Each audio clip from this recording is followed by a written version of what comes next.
it ever happens. If not, I will continue to represent our community positively and to fill my place in my society and to be involved in my community.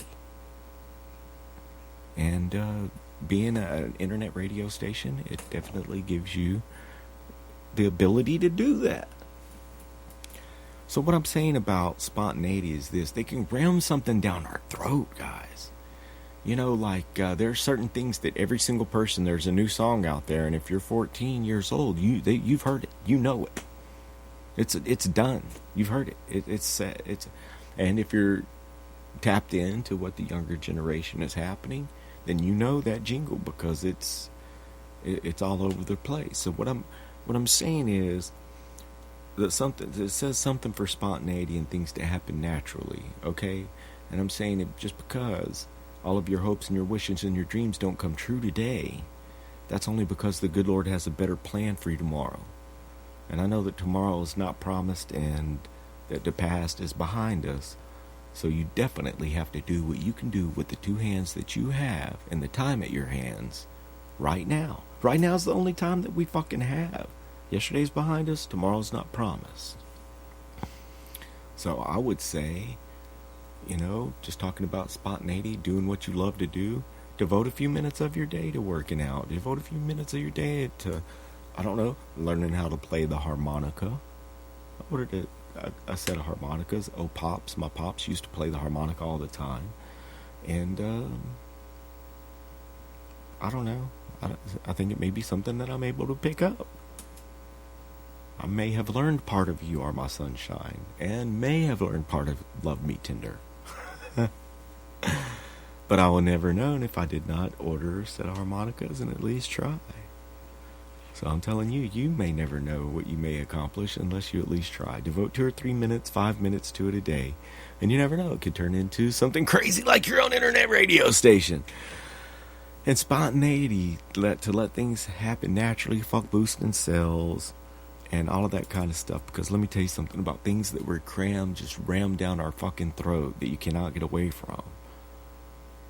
Just for example, the Macarena. The fucking Macarena. It makes me physically ill to even hear that beat. Right? Just fucking oop, oop. It was just crammed down our motherfucking throats for what? At least a few years. And if you go to a bar and they don't play it, then I don't know, I'm dating myself. What the fuck, man? Like, no one needs that. How is the world a better place for that being? But I guess someone has to buy it in order for it to be that popular. But you know, there are certain things, man, that there's just like, okay, there's this consensus. You know what I'm saying? Like fucking trained Disney stars from out of the gate. I'm saying the Mickey Mouse Club started out and it was Justin Timberlake, Britney Spears, Christina Aguilera, Ryan Gosling. Who else was and the list goes on, but that's just out of the top of my head. Britney Spears, Christina Aguilera, Ryan Gosling, Justin Timberlake, all were Mickey Mouse stars, Mickey Mouse Club. And I think you can say that they all turned into be pretty big fucking stars. They were groomed from the beginning. Now, Justin Timberlake, like his music. You know what I'm saying? I'm not saying if the world was a better place by all of these guys getting into the music business, but I'm saying that maybe a couple of them, like Justin Timberlake, had both of those things working for him. Maybe he was just a hard worker. Maybe all of these people were hard workers. But like the Macarena, come on. That was a fucking fluke.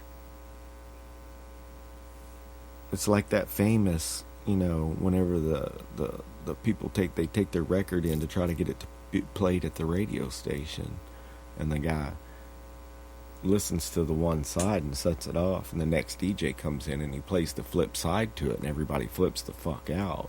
You know, it's the song no one ever even thought was going to be, anything.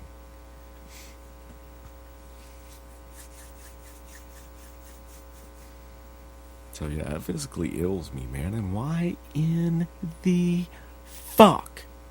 I'm gonna type in fork oil, okay? You can't type in any kind of fucking slang into my phone.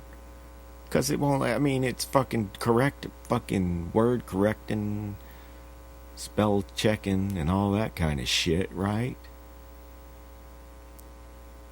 So whenever I'm trying to type in any kind of slang and then hit send, it's fucking... Like, I can specifically remember a girl was telling me that she was supposed to come look at a dirt bike, but she said my husband was out muffing and his truck broke. I said, well, man, I hate it whenever I'm out muffing and my truck breaks. And she meant he was out mudding. And if you don't know what mudding is, it means going out and riding a 4x4 out in the mud. Out in the mud. Mud, you don't know what mudding is. If you don't know what mudding is, then you shouldn't be tuning in to no Robcast radio, son.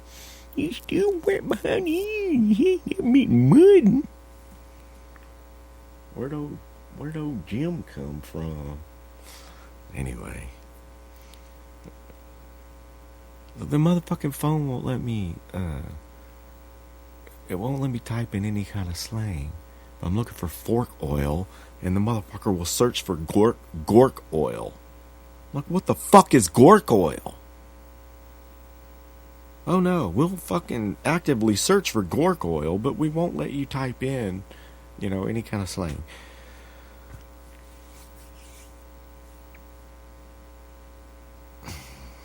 It takes 20 years to build a reputation.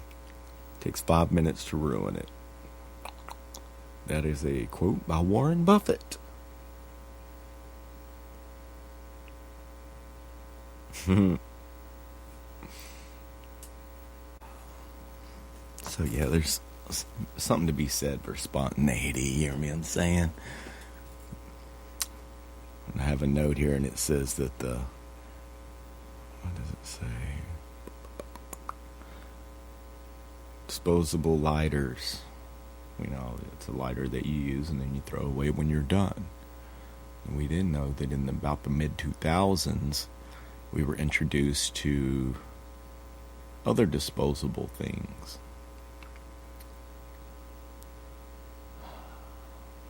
And I think now just about everything that you buy is only meant to last a short period of time.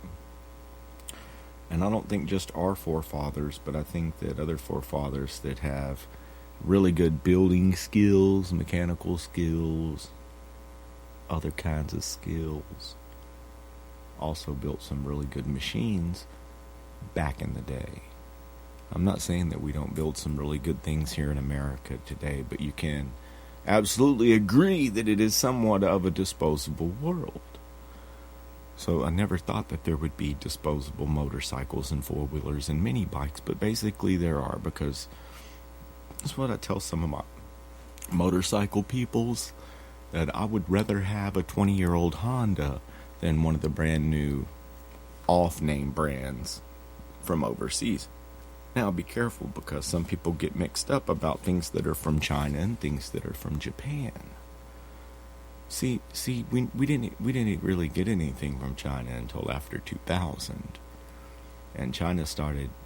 They got all of these rights to blueprints and stuff like that, and so just let the copycatting begin. I can distinctly remember being able to order. Whenever all of this first came about, you could get a knockoff of a Ferrari for like $16,000. Look exactly like an old Ferrari, blah, blah, blah, blah, blah, but it was made in China. And now we know that depending on the people that you deal with and what design engine and how you take care of it, but any of the motorcycles and stuff like that are made in China today, you can see it in the cost. Because if it costs about a fifth of what a motorcycle should cost, normally you're going to get what you pay for. And that's why sometimes I buy and sell some of the Chinese stuff, only if it's basically given to me and I can get a few hundo out of it. But I'd normally just pass on all of that.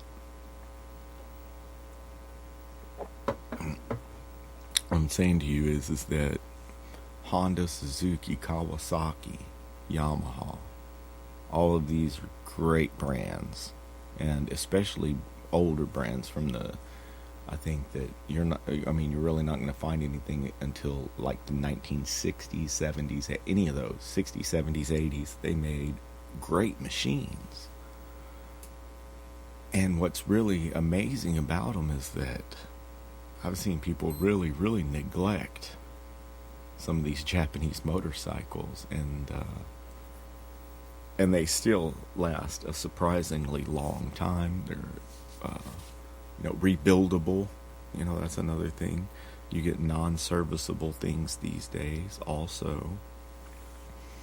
But just talking a little bit about how they don't make things like they used to, and that the fact that I did pick up a 1991 CBR 600 F2.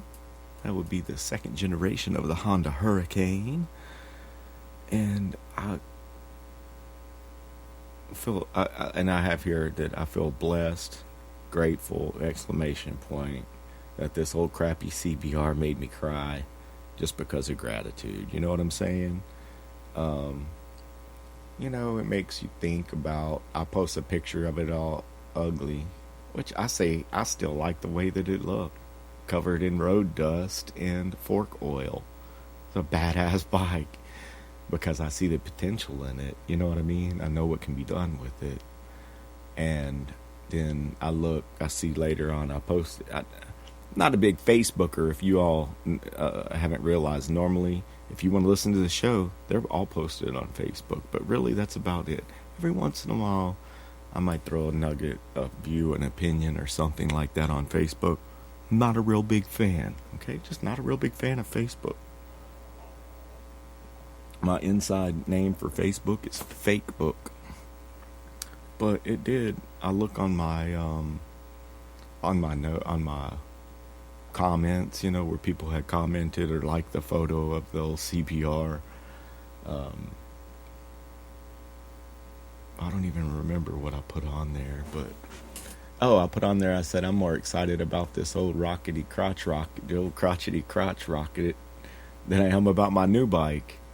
And when I say new bike, my new bike's an 04. You hear me? I'm saying my new quote unquote to me bike is still 13 years old. Is that right?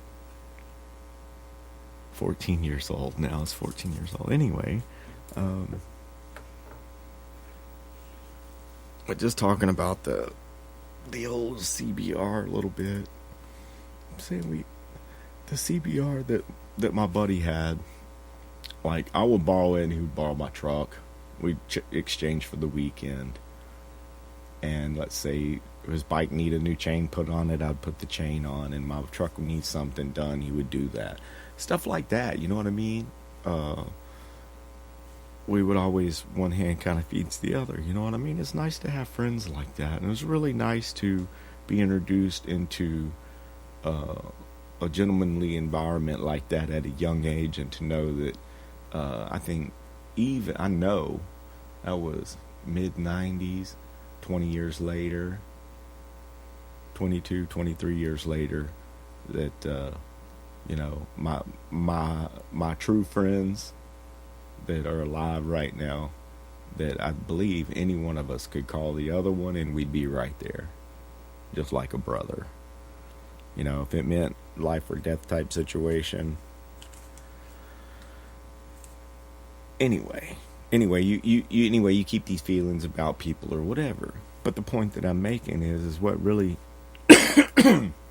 what kind of got to me a little bit was just the fact that when you realize in your life, that at some point, I look back at it, if you go back 22 years and I put hands on a motorcycle, yes, I knew what I was doing, but there ain't nothing like the pimp daddy, just like the pimp daddy underneath the sheets right now. Make you orgasm 11 times in a row, gal. That's nothing compared to my skills whenever it comes to